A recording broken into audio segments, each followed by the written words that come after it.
Bueno, buenas tardes. Luego de compartir toda la jornada con todos ustedes, para nosotros es un gran placer, es un honor que nos visite el señor Presidente de la Nación y le pedimos un muy fuerte aplauso para recibir al señor Presidente de la Nación, Javier Milei.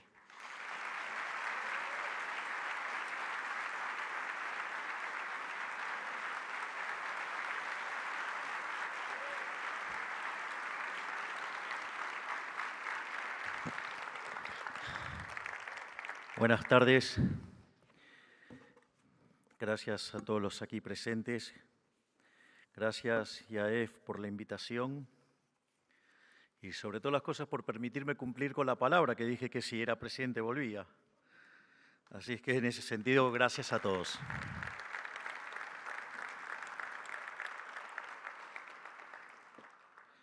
Básicamente la charla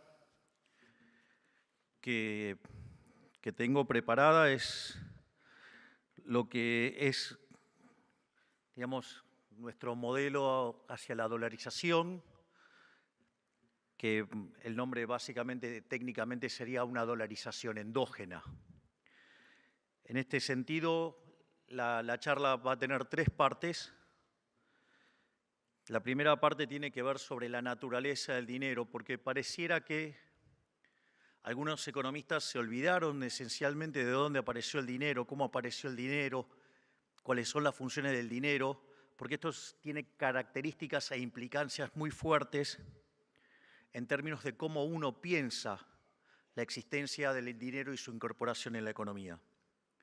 Una vez que tenga cerrado esa cuestión de índole conceptual, la segunda parte de la charla tiene que ver con la inclusión del dinero dentro de un modelo de equilibrio general, cómo funciona una economía con esto, y ahí también me voy a detener en algo que se supone que los economistas deberían saber y no saben, y me consta, que es el problema del ancla nominal.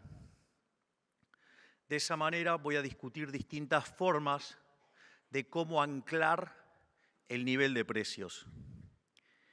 Y finalmente voy a estar abordando nuestro concepto de dolarización endógena. Entonces, que obviamente que para explicar, digamos, la cuestión de la dolarización endógena, lo que tiene que ver con los tiempos, los pasos y demás, tiene que ver con la enorme tarea que está llevando a cabo, digamos, Toto Caputo, Pablo Quirno, Santiago Bausili y todo su equipo, que es un verdadero lujo y un honor poder tener a semejantes profesionales trabajando conmigo para sacar adelante a este país.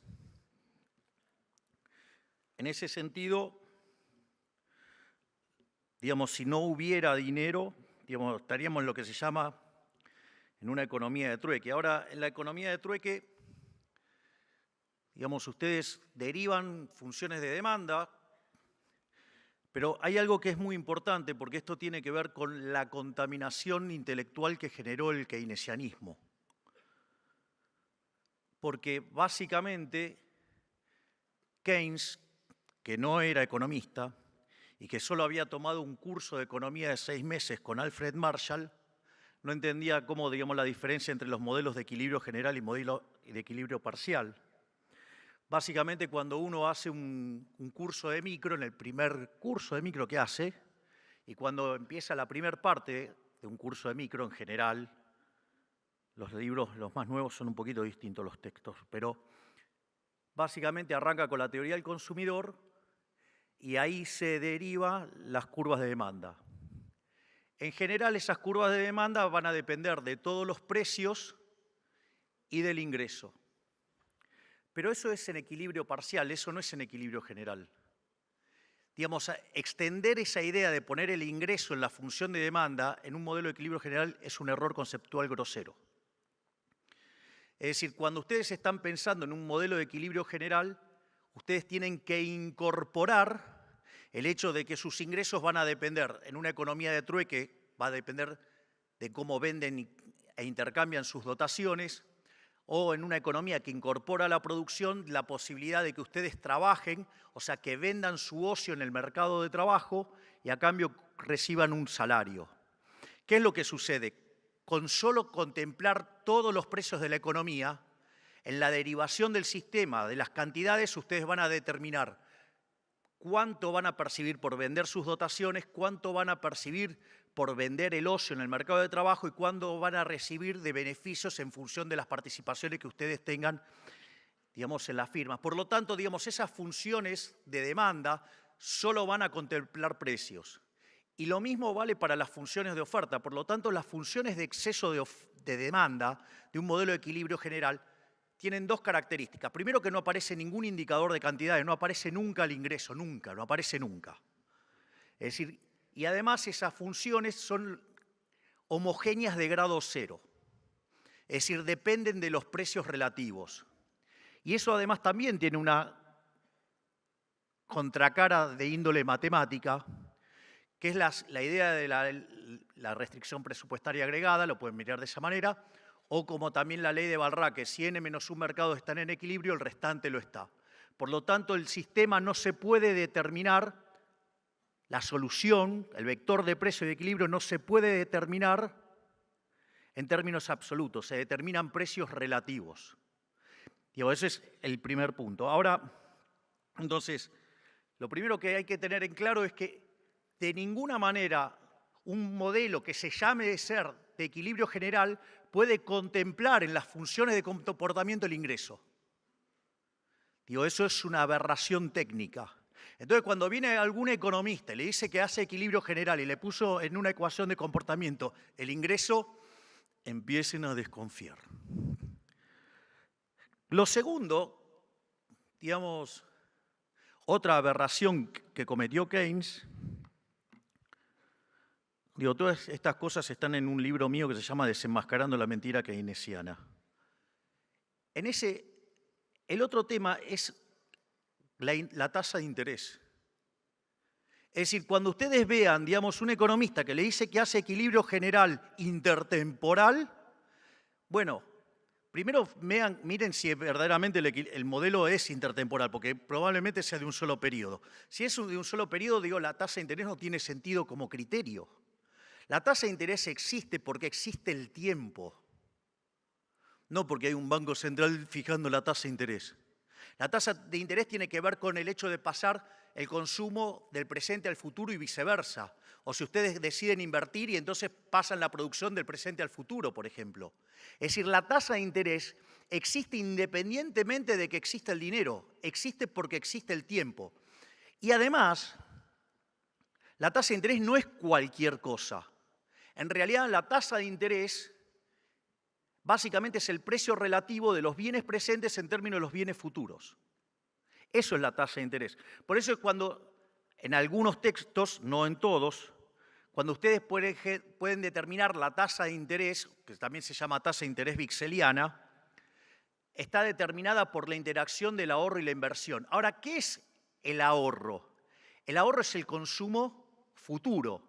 Entonces, cuando la tasa de interés sube, significa que los bienes presentes son más caros que los bienes futuros. Por lo tanto, ¿ustedes qué van a sustituir? Consumo presente por consumo futuro. Por eso, cuando la tasa de interés sube, el ahorro aumenta. Al mismo tiempo, si la tasa de interés bajara, significa que los precios futuros son más altos que los presentes.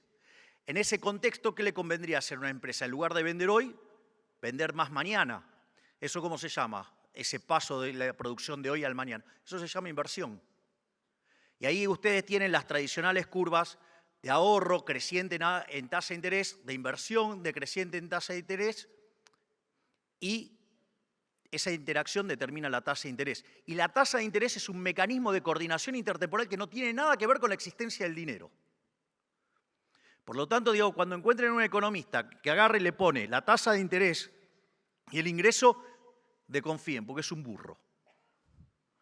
Primer reflexión sobre esto.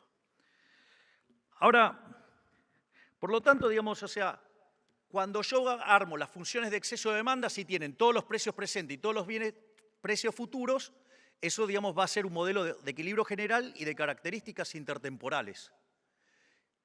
Y básicamente lo que ustedes van a encontrar en el equilibrio, que es cuando la tasa de interés sea la misma para todos, entonces el modelo ahí queda macheado en términos presentes y futuros. Ahora, y eso, digo, puede ser, de vuelta, sin que exista dinero, no necesito que haya dinero. Ahora, el dinero existe por otra cosa, no, digamos, para determinar tasa de interés. Básicamente, la economía de trueque tiene dos problemas. El primer problema que tiene es el de la doble coincidencia. Es decir, supongamos que yo, no sé, quiero comprar pan, pero no hay ningún panadero que quiera comprar mis servicios de economista. Bueno, quizás compró mis servicios indirectamente votándome para presidente. No sé qué intercambio hubiera preferido.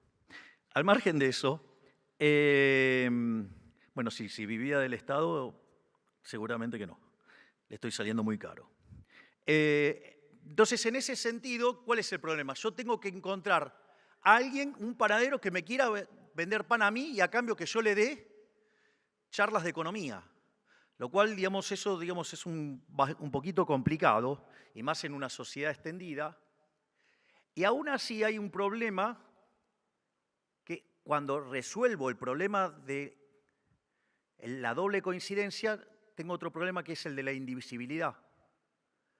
Porque yo quizás necesito solamente 1 kilo de pan, o sea, yo no voy a dar una charla de economía por 1 kilo de pan. Entonces ahí aparece una indivisibilidad. Y lo que le daría de una charla para, digamos, ese kilo de pan, digamos, no le sirve para nada tampoco, digo, porque ese bien tiene esa indivisibilidad. Entonces, en una economía que aparecen estos problemas, se empiezan a perder muchos intercambios y el nivel de bienestar cae sustancialmente. A partir de eso, digamos, el hombre no se puso a llorar, o, digamos, a ver, que me arregle la vida el Estado. No, no. El hombre creó el dinero. ¿Qué es lo que descubrió el hombre? Que había bienes que se intercambiaban mucho más que otros. Entonces, ¿qué hizo? Empezó a ir a buscar esos bienes, no para consumir esos bienes per se, sino básicamente para intercambiarlo después por el bien que necesitaba. Es decir, la aparición del dinero en realidad es un bien de intercambio indirecto. Entonces, por ejemplo, cuando el hombre era nómade, el primer tipo de dinero que apareció era el ganado. ¿Por qué? Porque, digamos, básicamente la gente se movía con el ganado. Entonces, el primer tipo de dinero que apareció era el ganado. Cuando el hombre se hizo sedentario, entonces empezaron a aparecer otro tipo de productos. Por ejemplo, la gente comía mucho pan. Entonces, el bien de intercambio indirecto que más se transaba en una economía, ¿cuál era? El trigo. No compraban y vendían trigo porque querían per se el trigo, sino porque básicamente era el que más se intercambiaba. En otras sociedades se usó el lino, en otras se usó el tabaco. Hubo distintos tipos de modelos de, digamos, productos que se utilizaban como dinero. Pero básicamente es un bien de intercambio indirecto. Esto es fundamental porque no es que ustedes lo demanden porque lo quieren tener, sino que lo usan para hacer transacciones. Este no es un tema menor a los efectos de cómo uno tiene que pensar el dinero. Ahora, ¿qué es lo que pasa? Uno de los problemas que, si bien les podía servir como unidad de cuenta y para estar haciendo las transacciones, ustedes tenían otro problema, que no era reserva de valor, es decir, con el paso del tiempo, es decir, esos bienes que tenían una tasa de interés negativa, con el paso del tiempo valían menos. Es como un helado. Si ustedes no se comen el helado en tiempo y forma, la tasa de interés del helado como es negativa. Digamos, se le va a derretir en la mano. Entonces, frente a esa situación, para corregir el problema del almacén de valor, de la reserva de valor, se empezaron a utilizar metales. Y ahí básicamente se impusieron 2 metales. El oro para las transacciones grandes y la plata para las transacciones más chicas. Ahora, a mí hay un personaje que particularmente de historieta que me encanta, que es el zorro. El zorro es un gran personaje como personaje, porque era un anarcocapitalista fabuloso. ¿Por qué? Porque digamos, ¿de qué trataba la trama del zorro? El zorro tenía 2 tipos de enemigos. Obviamente, digamos, a Monasterio y todos sus soldados, o sea, digamos, el Estado, ¿sí? Digamos que venía y le sacaba los recursos para llevárselo a España. Bueno, justo hoy menciona España.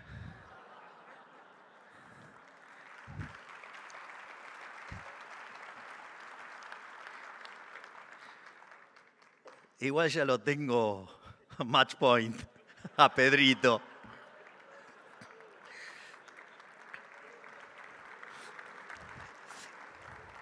Pese a lo que diga la progresía mediática. Ese es el primer punto. Y el segundo punto era, la ciudad, digamos, o sea, estaba cerca del puerto y entonces había muchos ladrones que asaltaban. Imagínense que ustedes van a hacer intercambios y llevaban que con ustedes el dinero, el oro. Nada, es como llevar una etiqueta a decir, robame, robame, robame. Entonces los atacaba todo y el zorro, ¿sí? No solo que se peleaba con los matones del Estado, sino que además también se peleaba ¿con quién? Con los chorros. ¿Por qué? Porque en realidad si ganaban los chorros, ¿cuál era el problema? Que había menos comercio y por lo tanto, digamos, la calidad de vida bajaba. O sea, el Herrscher-Oechling a la perfección funcionaba ahí. Es decir, el zorro se ocupaba de que funcionara el Herrscher-Oechling. Entonces, en ese sentido, básicamente lo que apareció entonces, ¿qué fue? Certificados sobre el oro y sobre la plata, que era depositado en instituciones, digamos, que después se llamaron bancos, ¿no? Entonces se guardaban ahí. Y entonces ustedes después libraban contra esos papeles. Y después iba a la otra parte y iba y lo cancelaba, había todo un sistema de clearing, hasta que se metió en el medio, ¿quién? El Estado.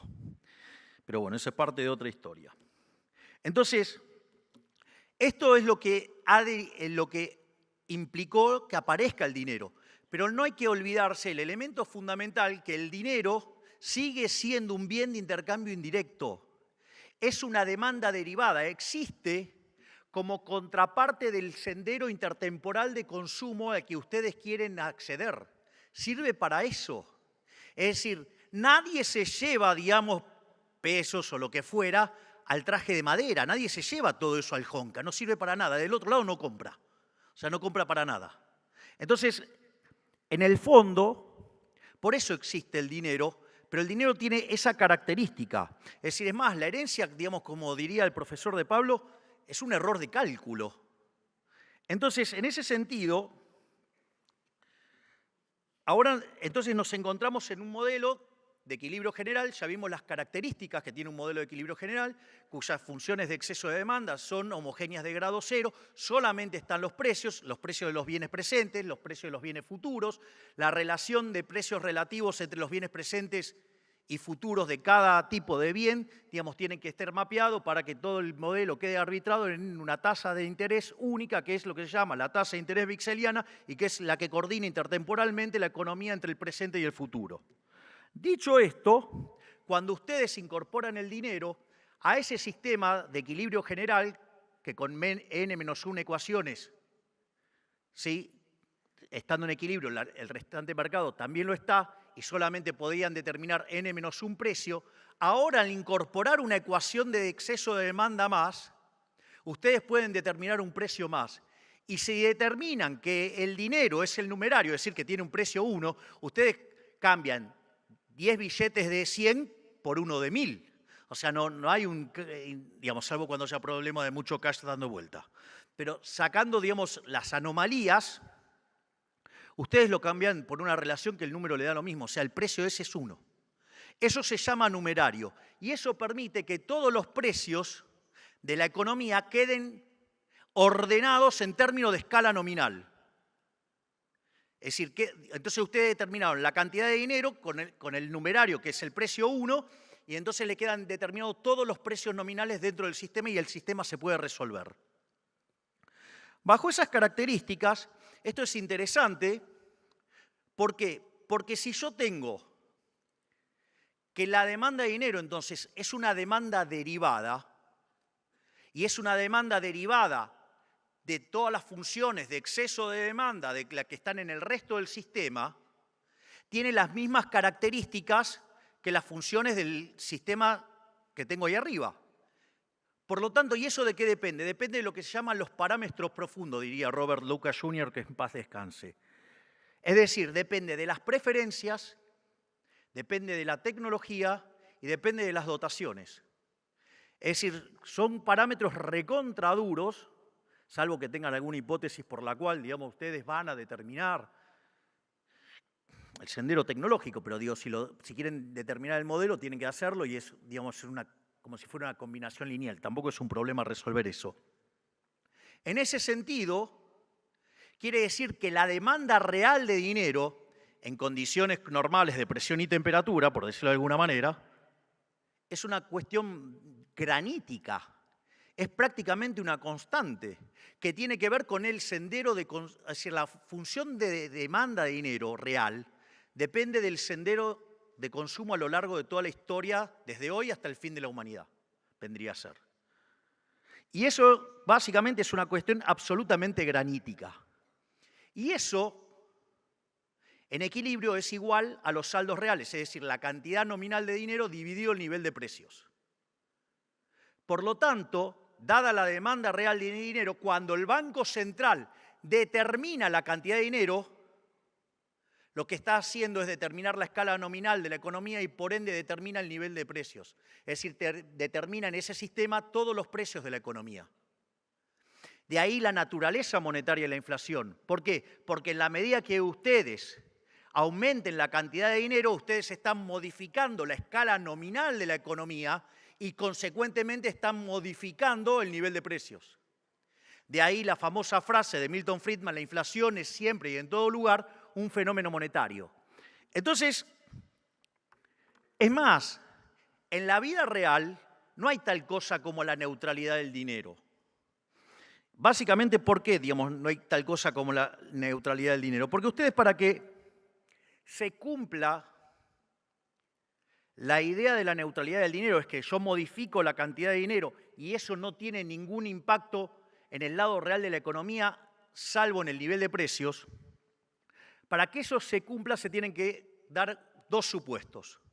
El primer supuesto es que existe un solo bien. Ahora, si existe un solo bien, ahí esa economía no tiene intertemporalidad. Porque si yo tengo un solo bien, ¿cómo hago para diferenciar entre los bienes de hoy y los bienes de futuro, aun cuando fuera el mismo bien? El mismo bien, digamos, hoy y mañana no es lo mismo. Digamos, entonces ahí necesito ese supuesto. Y además necesito otro supuesto más. Es tener el agente representativo, que todos tengan las mismas preferencias, de modo tal que cuando yo le tiro dinero por la cabeza, todos reaccionen de la misma manera. Y que además no hay efectos redistributivos de incluir el dinero. Entonces, si yo supongo entonces un solo agente, un solo bien, un solo periodo, y claro, cuando subo la cantidad de dinero, va todo a precio porque no le estoy dando la posibilidad de que haya cambio de precios relativos. Con lo cual, si hay algo que pueda hacer el Banco Central, lo único que puede hacer es daño. Por lo tanto, lo mejor que puede hacer el Banco Central es nada. Y si lo mejor que puede hacer el Banco Central es nada, es mejor no tenerlo, porque siempre puede aparecer un delincuente político que lo quiere utilizar para estafar a la gente. Si no, miren lo que ha pasado con la historia monetaria argentina desde 1935 en adelante. Por lo tanto, lo que sí es importante es lo que se llama el efecto Hume-Cantillon, que tiene que ver con la forma en la cual ingresa el dinero dentro de la economía y cómo en el medio va cambiando los precios relativos. Este es un tema no menor, porque si hay algo que también me produce un fastidio gigante, es cuando hablan del pass-through. En realidad, la inflación es siempre en todo lugar un fenómeno monetario que se produce por un exceso de oferta de dinero. Cuando se genera ese exceso de oferta de dinero, ya sea o porque subió la oferta o porque cayó la demanda, pasaron las dos cosas a la vez, pierde poder adquisitivo el dinero. Y todos los precios en unidades monetarias suben. Ahora, ¿qué es lo que pasa? Como el dólar es un activo financiero, sube primero. Y después suben los otros precios. Eso, digamos, quien mejor, la mejor expresión de eso, o la mejor explicación, es lo que se llama el efecto Hume-Cantillon. Y eso se puede hacer y se puede mirar con el tipo de cambio, el dinero y cómo se mueven. Entonces, supongamos, por ejemplo, no sé, un shock en el cual cae la demanda de dinero. Si la gente ahora se quiere desprender del dinero, ¿cómo actúa generalmente la caída de la demanda de dinero en Argentina. Yo demando menos dinero y paso a demandar, ¿qué? Dólares. Entonces sube el precio de la moneda extranjera, el precio del dólar, sube el tipo de cambio, ¿sí? Tengo una devaluación. Atrás de eso, ¿qué me pasa? Me sube el precio de los transables. Atrás de eso me suben los precios mayoristas, atrás de eso me suben los minoristas y por último me suben los salarios. Es decir, que en el medio yo genero una brutal redistribución del ingreso en favor del sector transable y en franco detrimento del no transable más atrás de la cola de todos, que es el trabajo. Por lo tanto, ahí tienen, ¿qué pass-through? No hay pass-through, es un problema de dinámica de cómo ajustan los precios. Es decir, el pass-through es, digamos, el análisis del pass-through es un abuso del uso de las matemáticas. A mí me encanta cuando viene el economista y dice, no, bueno, lo que pasa es que el pass-through es muchísimo más alto cuando hay inflación más alta y es más bajo cuando hay inflación más obvio. Digo, es un problema de abuso de la estadística. Ese es un caso. El otro caso es cuando se genera el exceso de oferta por impulso a la oferta. Entonces ustedes ahora inyectan dinero, entonces ¿qué es lo que le va a pasar? Primero, ¿qué va a pasar? Le van a subir los precios minoristas. Al mismo tiempo que le suben los precios minoristas, también le suben los salarios. Eso hace que se deterioren las cuentas externas. Y al mismo tiempo también le suben los mayoristas. Y después de eso terminan devaluando. Es decir, que no es, digamos, fíjense que ahí, digamos, el pass-through, entonces, ¿cómo es? Funciona al revés, o sea, ¿cómo anda? ¿Cómo lo explican? Aparte, imagínense que ustedes generan un problema por el exceso de oferta de pesos y entonces después, digamos, que devaluaron por el exceso de oferta de pesos ese, digan, no, bueno, ahora tengo que corregir el tipo de cambio real porque en realidad mirando ese número, ¿qué? Digo, yo para que vean, digamos, la cantidad de errores que se cometen analíticamente. Entonces ahora, digamos, vamos al problema, ahora entramos en la segunda parte, que es el problema del ancla nominal. El ancla nominal, básicamente, tienen 4 formas de determinar el ancla nominal. Una es fijar la cantidad de dinero. Si yo sé que los saldos reales, es decir, la cantidad de dinero dividido el nivel de precios, es igual a la demanda de dinero real, y ese, digamos, en condiciones normales es un número fijo, el nivel de precios va a venir determinado ¿por qué? Por el cociente entre la cantidad de dinero y la demanda de dinero. Conforme yo vaya subiendo la cantidad de dinero, eso lo que va a generar es que el nivel de precios sea más alto. Ahora, si ustedes además esto lo hacen de manera sistemática, como van a estar generando inflación de manera permanente, eso lo que va a hacer es peor todavía, porque entonces va a hacer que la tasa de interés nominal ahora escale con la inflación, y eso va a obligar a que haya un salto, no solo que van a tener inflación más alta, sino que además en el medio, con la caída de la demanda de dinero por una inflación más alta, tienen un salto además en el nivel de precios. Por ende, al final tienen menos saldos reales en la economía, por ende tienen menos de un bien, por ende están peor. Es decir, con lo cual no solo que el dinero no es neutral, sino que además tampoco es superneutral. Y que cuando ustedes hacen esto, como además generan efectos redistributivos, afectan a las decisiones de ahorro y de inversión. Y cuando hacen eso, modifican la tasa de interés. Y cuando modifican la tasa de interés, modifican la estructura de capital. Y cuando hacen eso, además, modifican toda la demanda de trabajo. Entonces, claro, digo, cuando ustedes, digamos, terminan de hacer un efecto expansivo y dejaron toda la estructura de la economía desequilibrada, claro, el día que estabilizan y van a romper capital en un lado, en otro, y se va a tener que recomponer en otro lado. Consecuentemente, en la transición, y sí, van a generar desempleo. No, porque ahora, digamos, que estamos bajando la inflación, ahora ¿cuál es el problema? Y sí, se genera desempleo. Y claro, obvio. Digamos, si estamos limpiando la basura que se hizo durante los últimos 20 años, por no decir desde 1935 en adelante.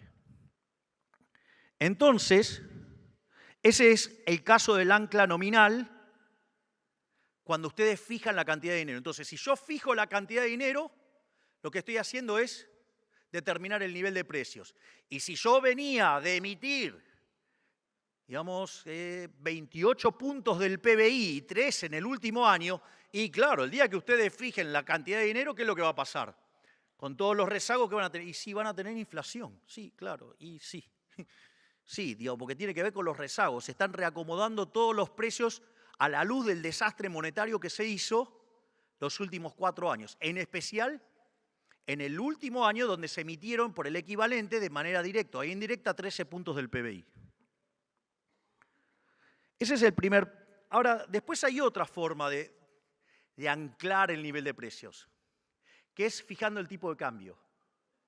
Si ese, digamos, es el que más se ha usado regularmente en Argentina, y de hecho el programa más exitoso de la historia argentina fue la convertibilidad, que era básicamente anclar el tipo de cambio. Cuando ustedes fijan el tipo de cambio, dado que somos un país pequeño, por ahora, abrazando la idea de la libertad, vamos a volver a ser un país grande, pero por ahora vale los supuestos de país pequeño, ustedes van a tener el nivel de precios internacional dado. Por lo tanto, dado el tipo de cambio, dado los precios internacionales, eso le determina el nivel de precio local. Y obviamente, dadas esas dos cosas que están fijas, el nivel de precios local tiene que ser fijo también. Y si tengo fijo el nivel de precios y la demanda de dinero, por ende, ¿qué es lo que sale por default? ¿Qué es lo que sale endógenamente? La cantidad de dinero. La cantidad de dinero dentro de la economía va a estar determinada básicamente por la demanda de dinero. Por eso, digamos, quien mejor lo explica y quien más claridad tiene sobre esto es Arriazu. Es una de las personas que mejor entiende esto. ¿Por qué? Porque queda determinado endógenamente y básicamente, solamente cuando ustedes se emiten contra demanda de dinero, eso no es inflacionario. O al menos no genera que pierda poder adquisitivo el dinero. Son formas de mirarlo, para mí el problema es el señoriaje, pero más allá de eso, el punto es que si ustedes se emiten contra demanda de dinero, ustedes no tienen problemas de inflación, por decirlo de alguna manera. Y eso, en la convertibilidad se vio con muchísima claridad, porque ustedes se emitían básicamente contra demanda de dinero. Y eso lo que permitió es que rápidamente bajen los precios. Igual ahora después, bueno, sí, lo hago ahora. Hay diferencias entre el programa que estamos haciendo nosotros y la convertibilidad, porque básicamente la convertibilidad, es cierto, bajó la inflación más rápido que nosotros. Ese es un punto, yo no lo niego. Pero básicamente pasaron algunas cosas en el medio. Antes de la convertibilidad hubo 2 hiperinflaciones. La de Alfonsín, más o menos 5.000% de mayorista, y la de Menem, después del plan Mungibor y el plan Herman, no sé cuántas versiones hubo 2 hiperinflaciones. Eso no es menor, porque eso lo que hace es destrozar los agregados monetarios. Por lo tanto, cualquier esquema que ustedes fijaran el tipo de cambio, ¿qué pasa? Ustedes tenían un montón de demanda de dinero para adelante, con lo cual, esa propia dinámica de la demanda de dinero los iba a poder ayudar a anclar el nivel de precios, al margen de que fijaron el tipo de cambio. Ese es el primer punto. El segundo punto es, una de las cosas que nosotros estamos haciendo, y parece que a muchos se les pasa por alto, es que nosotros estamos estabilizando sin violentar los derechos de propiedad. El trabajo del señor Kirno, que está acá, y el trabajo del señor Bausili, que no sé si está, ¿dónde lo dejaron a Santiago? Básicamente lo están haciendo sin violentar el derecho de propiedad. Porque quizás no lo recuerdan, eran chicos, pero hubo algo que se llamó Plan Bonex. Y de hecho, una sarta de mentirosos econochantas se la pasaron diciendo que nosotros íbamos a expropiar. Y lo más interesante es que estamos tardando más en la estabilización, básicamente porque hemos decidido no expropiar. Y tampoco podemos determinar cuándo vamos a terminar con este proceso, porque como es un proceso de mercado y el mercado es la decisión de los individuos, dependemos de cómo decidan los individuos. Por ende, no podemos determinar la velocidad del día. ¿Qué día abrís el cepo? No lo sé. Porque como lo estamos haciendo mercado, lo determina la gente. ¿Está claro? Y además, tampoco fijamos ningún precio, como será el tipo de cambio, y tampoco, llamamos a los empresarios para que, no tocaran los precios. Dicho sea de paso, sí hacemos un esfuerzo enorme, y Toto, en eso labura enormemente, que va y le explica a todo el mundo, che, la escala nominal no era esa, es otra, y ustedes, digamos, que nadie tampoco cuestiona que hayan creído que la escala nominal iba a ser otra. Si había bestias que decían que el tipo de cambio iba a ser 10.000, había uno que decía, no, porque si dolariza lo va a hacer a 7.000 pesos. Tío, ¿dónde estaba el que decía la cuenta esa? Como por si ahorita sacó pocos votos y desapareció casi. Es uno de los tipos que más imagen negativa tiene. Con el que le hizo la cuenta. ¿Saben quién es el que hizo la cuenta?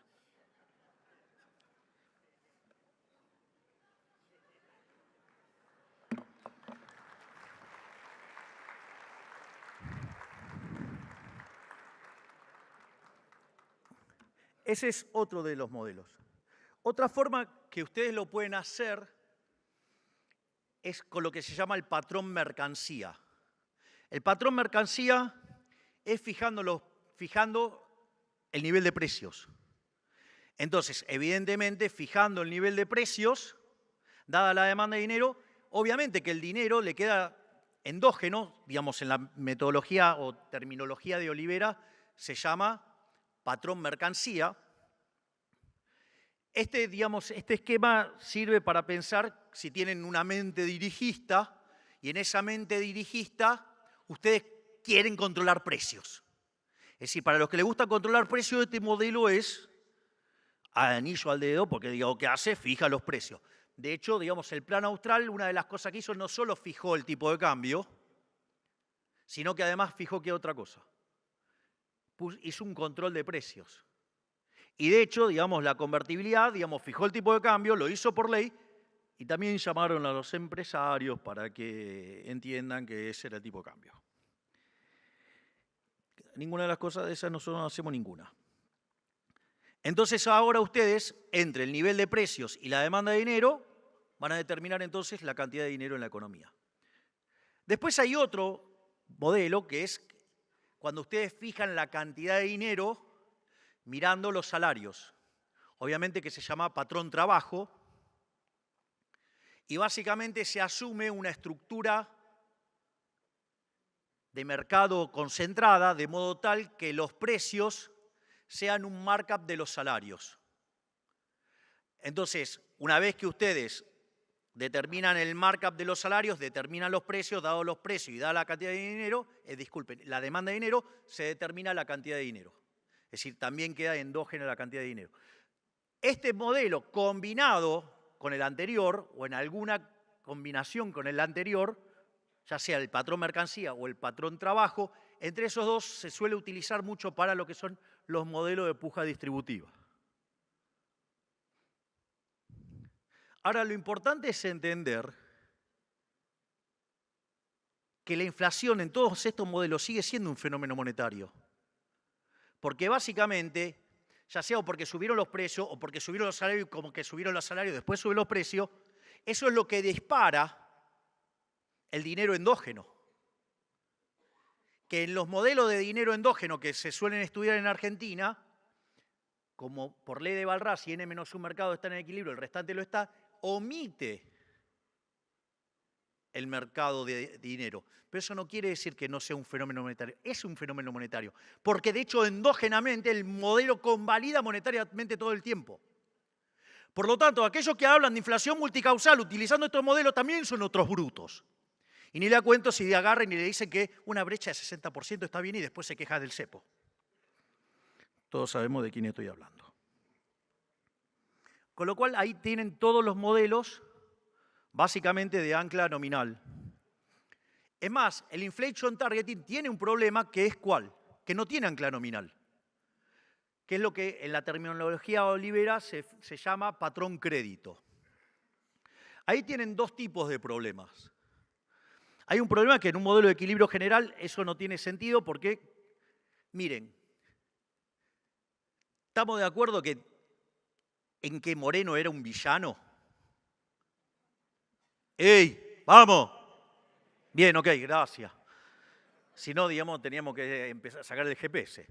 Bueno, querer controlar la tasa de interés es peor.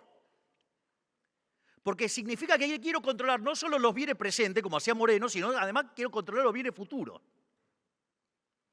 y creer que le voy a pegar a la tasa de Vixeliana, digo, implica un nivel de arrogancia verdaderamente monstruoso.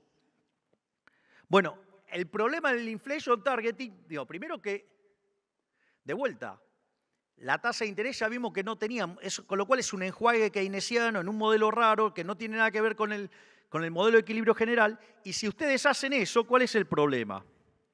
Que necesitan ahora controlar todos los precios. Y además, en la lógica de ese modelo, no pueden anclar la cantidad de dinero. Porque la lógica de ese modelo, como determinan la tasa de interés en el mercado monetario, lo cual es un engendro, en el mercado monetario se determina el poder adquisitivo del dinero, pero dado ese engendro keynesiano, el problema es que no pueden determinar la cantidad de dinero porque está determinado de manera endógena. Entonces, ¿cómo hacen? ¿Cómo hacen para anclar el modelo? Básicamente lo que necesitan es tener anclado, entonces, las expectativas. Entonces, cuando ustedes tienen ancladas las expectativas, dados los precios presentes, pueden determinar los futuros, con eso determina la demanda de dinero. Al determinar la demanda de dinero, queda determinada la cantidad nominal de dinero y dado eso, determina el nivel de precios. Eso sí, tienen que tener ancladas las expectativas. No sea cosa que de repente le aparezca un nabo, digamos, llamado jefe de gabinete, y que por cuestiones políticas quiere modificar la tasa de interés porque no le gusta y termina mandando todo al demonio y haciendo, digamos, que un gobierno pierda las elecciones. Sabemos de qué estoy hablando también. Vos también sabés de quién estoy hablando. ¿Ok? Entonces, pero esto es lo importante. Entender el rol del ancla nominal. Porque si no entendemos el problema del ancla nominal, no sabemos de qué estamos hablando. No entendemos la naturaleza de la estabilización. Porque ahora sí lo que voy a hacer es me voy a meter con lo que estamos haciendo nosotros y cómo vamos camino a la dolarización endógena. Básicamente, cuando nosotros llegamos, me lo sé de memoria, no sé para qué me traje los anteojos, pero nosotros cuando llegamos nos encontramos con déficit gemelos por 17 puntos del PBI. Ustedes saben que, digamos, 4 puntos del PBI es luz amarilla, 8 nos pegamos una piña, imagínense 17. O sea, la piña estaba acá. No solamente eso, sino que de esos 17 puntos, 15 eran explicados por el déficit fiscal, donde 5 estaban en el Tesoro y 10 estaban en el Banco Central. Es decir, el déficit cuasi fiscal, o sea, lo que generaba el Banco Central, generaba 10 puntos de déficit. Esto no es un punto menor,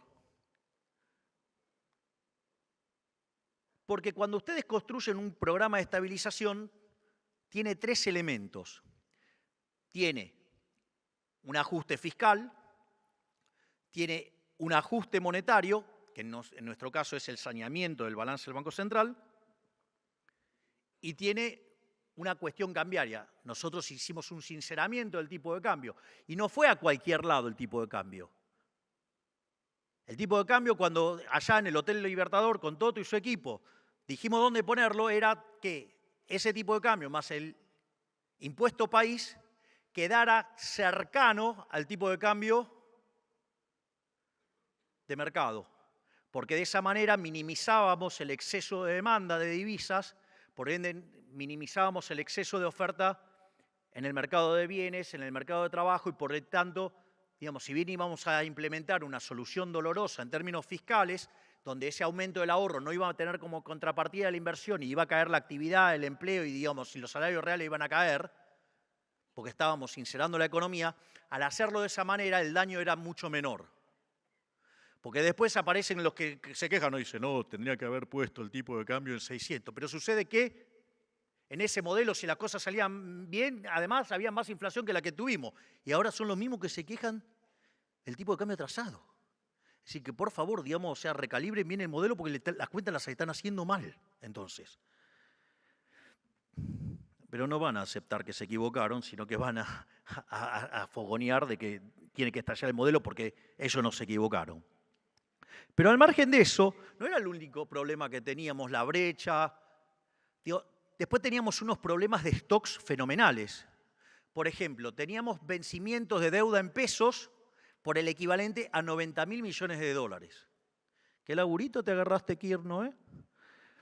No solo eso, teníamos el problema de la CIRA, que eran como 50.000 millones de dólares. Teníamos el problema de los dividendos atrapados.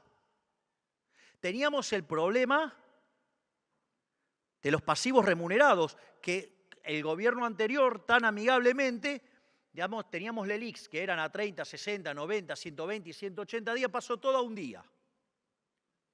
Que les explico por qué lo hizo. ¿Saben por qué lo hicieron?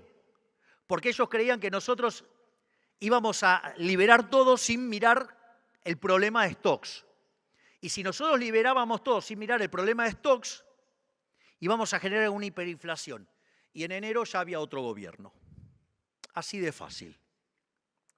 Pero no les dimos el gusto, digamos, estamos terminando cerca de terminar mayo y todavía estamos acá. Y con la inflación cayendo. Entonces, eso es básicamente lo que nosotros nos encontramos. Entonces, en el plano fiscal, ¿qué hicimos? Pasamos a una política de déficit cero. Digo, a mí me sorprendía, y yo vi algunas presentaciones de algunos analistas que dicen saber mucho, que decía que la política fiscal era inconsistente. Digo, si yo voy a déficit cero, ¿qué es lo interesante del déficit cero? Que entonces yo no subo la deuda.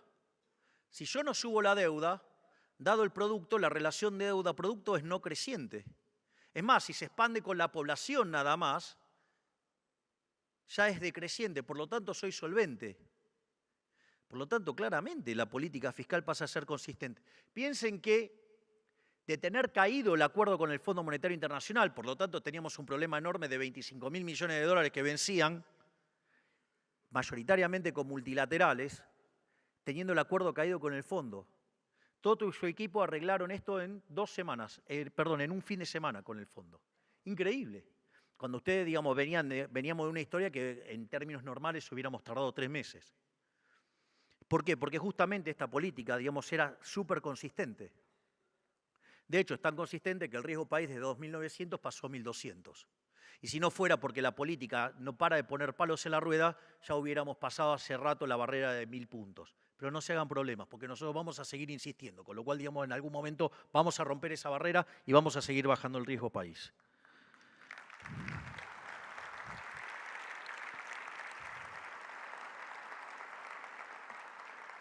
Es más, cuando nosotros decíamos que íbamos a hacer este ajuste, todos decían que era imposible, que no se podía ajustar más de un punto. Después de que, no solo, a ver, digamos, en el medio de la desesperación, es aviso, ¿no? Digamos, o sea, nosotros queríamos cerrar las cuentas y bueno, apuntábamos a 5 y se nos fue un poco la mano.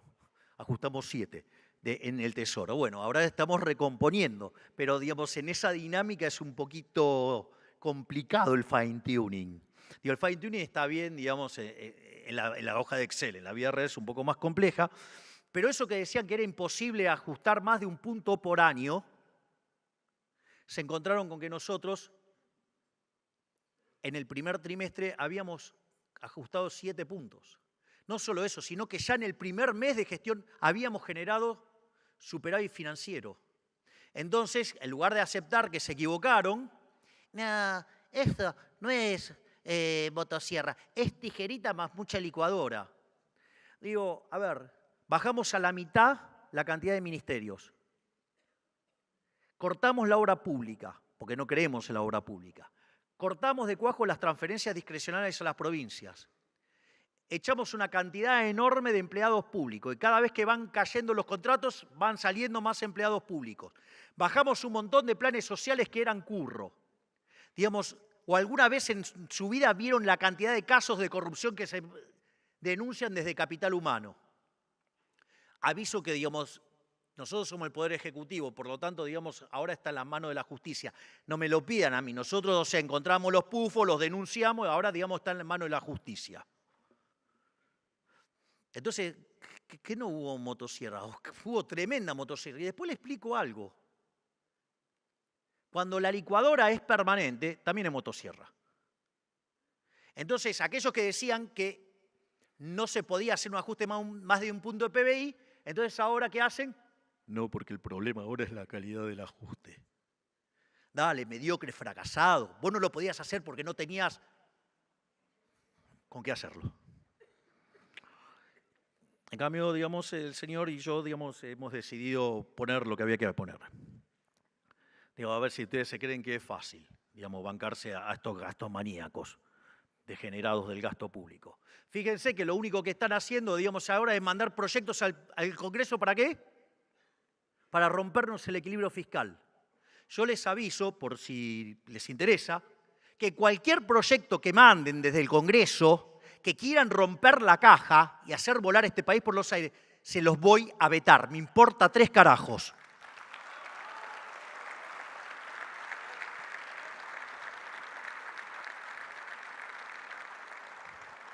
Que obviamente lo van a hacer con fines electoralistas para tratar de esmerilarnos electoralmente. Pero le vamos a explicar a la gente lo que está haciendo. Miren cómo le salió el tiro por la culata cuando fueron con el tema de una causa noble de las universidades, y después la gente se dio cuenta de cómo se prostituyó una causa con una mentira y en la cual se prendió toda la casta política y terminó en una foto todo el tren fantasma. Principio de revelación. Digamos, aparte lo estamos exportando ahora el principio de revelación. Y lo bien que trabaja. Entonces, la otra cosa que fue muy importante en todo esto es el saneamiento del Banco Central. Digamos, una de las cosas que publicó hace poco el Banco Central fue el desastre que causó el kirchnerismo en esta última etapa que estuvo. Es decir, rompieron el balance del Banco Central en 45.000 millones de dólares. Lo quebraron. No es un tema menor quebrar el Banco Central. Porque, digo, ¿se acuerdan de alguien el de la metáfora gastronómica? Decir que el Banco Central está quebrado no es un chiste. Porque entonces, si yo tengo el Banco Central quebrado, ¿cuál es el problema? Que para recomponer lo que tengo de activo versus lo que tengo de pasivo, necesito que suba el nivel de precios, ¿para qué? Para licuar el pasivo.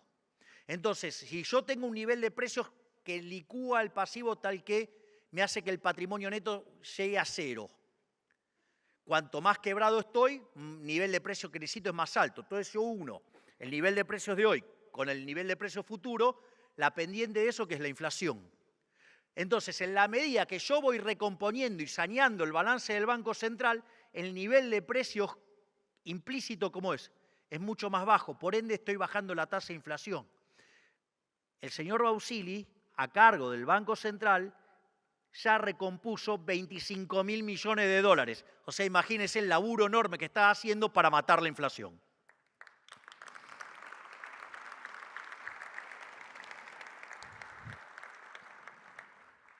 Pero no es la única porquería que nos dejaron ahí. Tenemos otros problemas. Uno de los problemas que tenemos es que tenemos emisión endógena por 2 mecanismos bastante perversos. Uno es la remuneración de pasivos remunerados, que son, digamos, los PASES. Bueno, esta semana que pasó, en una operación fantástica, coordinada entre el Banco Central, Santiago Bausili, y el señor Pablo Quirno, 1/3 del dinero que estaba metido en los remunerados lo pasamos básicamente a depender del Tesoro. ¿Y por qué lo pudimos hacer ahora? Y porque en el medio fuimos generando confianza, fuimos generando resultado fiscal, de modo tal que pudimos construir una curva de pesos, y porque ahora tenemos curva de pesos, gracias al laburo enorme del señor Pablo Quirno, pudimos pasar ya 1/3 de los remunerados. Entonces, en la medida que vayamos bajando la tasa de interés y pasemos remunerados del Banco Central al Tesoro, de esa manera vamos a terminar eliminando uno de los mecanismos de emisión endógena. El otro mecanismo es un mecanismo perverso, que es el de los puts, digamos, donde ahí hay corresponsabilidad con el Fondo Monetario Internacional, porque como no querían financiar al fisco, preferían el riesgo de crédito del Banco Central y inventaron ese monstruo de los puts. Entonces, cuando terminemos con los remunerados, cuando terminemos con el problema de los puts, que ya lo estamos encaminando, se va a terminar y avancemos en la reforma del sistema financiero, se termina la emisión por sector financiero. Como tenemos equilibrio fiscal, financiero, no necesitamos emitir por el fisco. Y por ende vamos a dejar el tipo de cambio libre y no emitimos más. Una vez que tenemos esa situación, vamos a mandar una ley al Congreso donde la emisión monetaria sea considerado un delito como un delito de lesa humanidad, va a ser un delito imprescriptible. Entonces, si emitimos dinero, va a ir preso el presidente del Banco Central, todo el directorio, el presidente de la Nación, el ministro de Economía y diputados y senadores. Es decir, todos los que laburen para emitir dinero van a ir todos presos.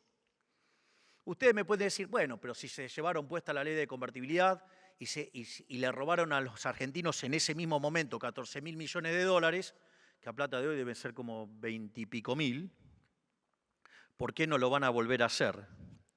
Bueno, porque va a ser considerado un delito de lesa humanidad.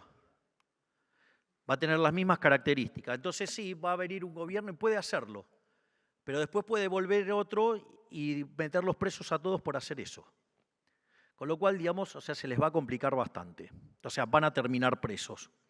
Pero no solo eso, sino que además hay una cuestión adicional. Ahora entonces yo voy a tener la cantidad de pesos fijas. Y recuerden que yo dije que la demanda de dinero sí es una demanda derivada del sendero de consumo intertemporal. Ustedes, para aumentar de manera permanente el sendero de consumo, ustedes necesitan tener un aumento permanente del ingreso. ¿Hasta ahí vamos? Por lo tanto, en la medida que nosotros recomponemos el crecimiento económico en la economía, y hay motivos para explicar esto, básicamente ¿por qué? Primero porque estamos empezando a rebotar. ¿Por qué? Porque los salarios en términos reales o empatan o le ganan a la inflación y en términos de alimentos le está ganando por goleada. ¿Por qué? Porque la inflación en alimentos viene muy baja. Segundo, porque después de 20 años de populismo salvaje castigando el capital, se comieron el capital. Al comerse el capital, el valor del producto marginal del capital, que en términos financieros, si ustedes quieren, la TIR del flujo de fondos de la firma, o si quieren, digamos, dado un WACC, el BAN del flujo de fondos de la firma es positivo y muy grande, dado todo el capital que se comieron. ¿Qué es lo que pasa? Eso va a generar inversión aun cuando no hiciéramos las reformas. Y como si todo esto fuera poco, había 15 puntos del PBI que se lo chupaba el Estado, generando el crowding out, y ahora va a haber ¿qué cosa? Se los devolvemos a la gente. Piensen que nosotros asumimos discutiendo la hiperinflación, ¿no? Porque de hecho la inflación mayorista de diciembre fue 54% y eso significa anualizado 17.000. Que dicho sea de paso, el último dato dio 3,4. Y si toman otros de los indicadores de los precios del sistema de precios mayoristas, están abajo de 3. Por lo tanto, digamos, el proceso de estabilización está funcionando muy bien. Eso es divertido, ¿no? Dice, no hay plan de estabilización. ¿Y por qué baja? ¿De casualidad baja la inflación? Digo, pregunto, ¿no? Porque digo, hay que bajarla de 54 a 3.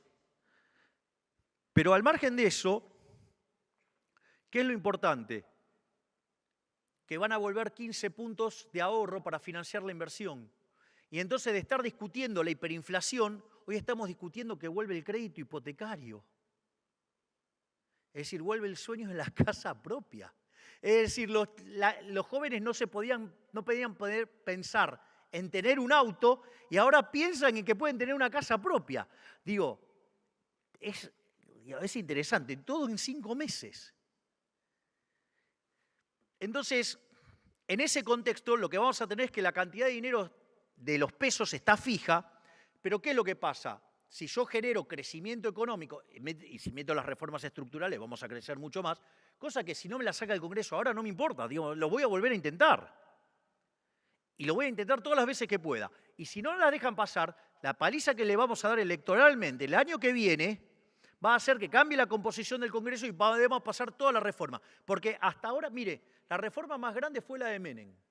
La ley bases como está hoy en el Congreso es 5 veces más grande. Y no solo eso, sino que además tenemos las 300 reformas del DNU, o sea que estamos 8 veces más grandes. Y le cuento algo. Tenemos todavía pendiente 3.200 reformas. ¿Y saben qué? Las vamos a hacer. Tarde o temprano las vamos a hacer. No me importa cuánta voluntad tenga de bloquear la política sucia. No me importa. Lo vamos a hacer. Digamos, no vamos a parar hasta que Argentina sea el país con más libertad del mundo. Es decir, lo vamos a hacer.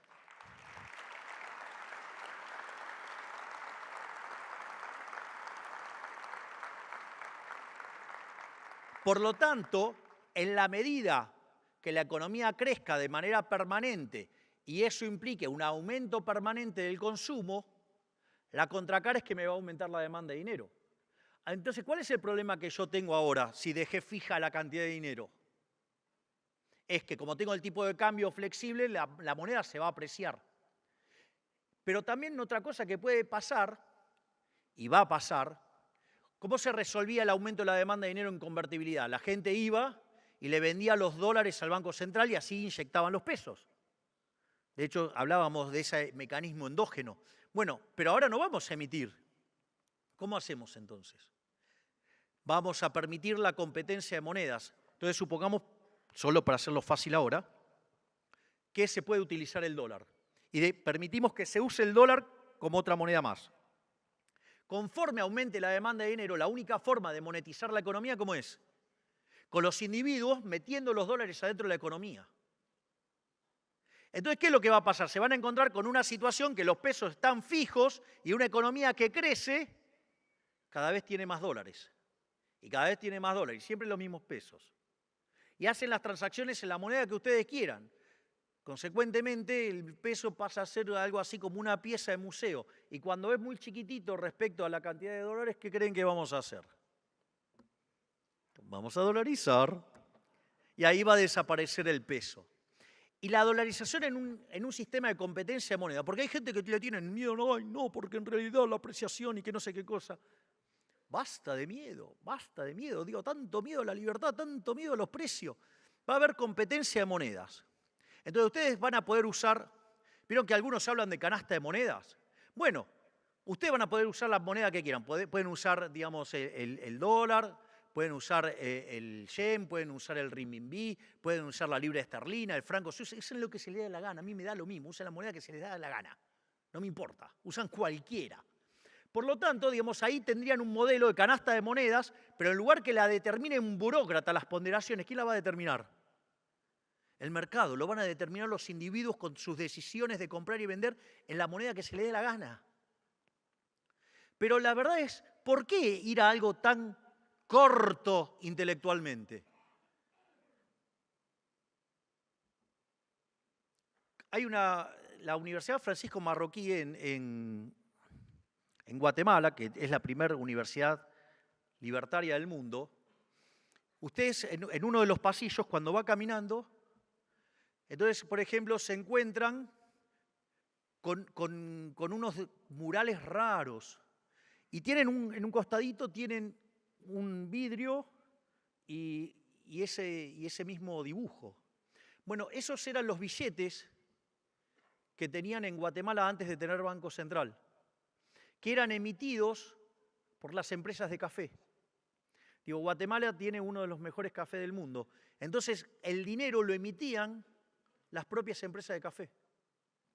Y estaba en el interés, o sea, y ese dinero estaba respaldado. ¿Por qué? Estaba respaldado por café. Es decir, era patrón mercancía, en serio. Entonces, en ese contexto, la realidad es, ¿y si yo me dedico a producir café, por qué no hago mis transacciones en términos de café? Si yo estoy en el sector petrolero, ¿por qué no las hago en términos de WTI? Si estoy en el sector del gas, ¿por qué no las hago en BTU? Si estoy en el campo, ¿por qué no las hago en soja? Es decir, la moneda la utilizo yo y utilizo. Con lo cual, fíjense que los riesgos de descalce de monedas se van a desplomar.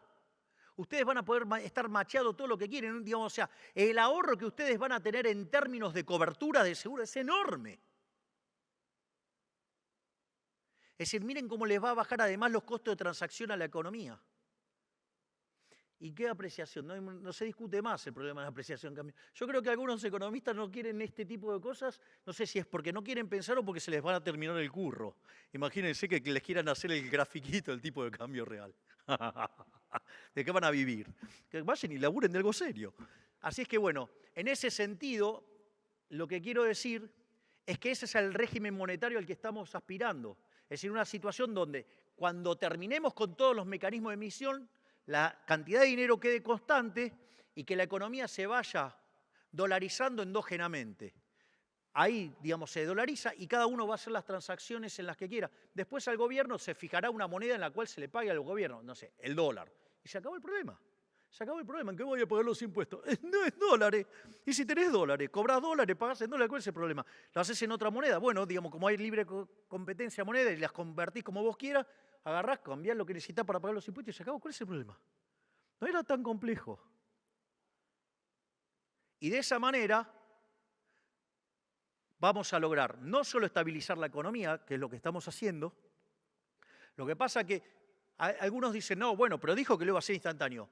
Ahora, es increíble que ahora me digan que yo dije que lo iba a hacer instantáneo y cuando yo lo explicaba durante la campaña y decía que demandaba tiempo, me decían, Javier, delay.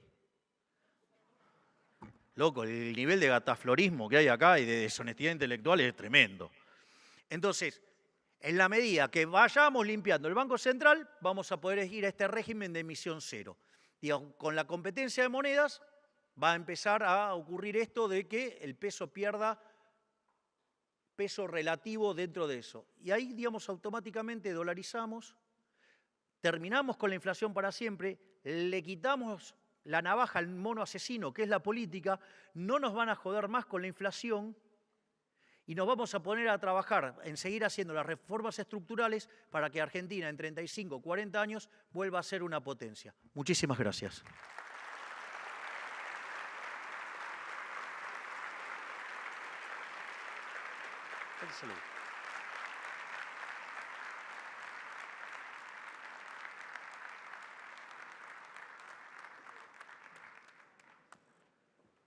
Agradecemos muchísimo la presencia del señor presidente de la Nación, Javier Milei, que ha cumplido con su palabra nuevamente y con esto damos por cerrado este 41 Congreso del IAF. Muchísimas gracias.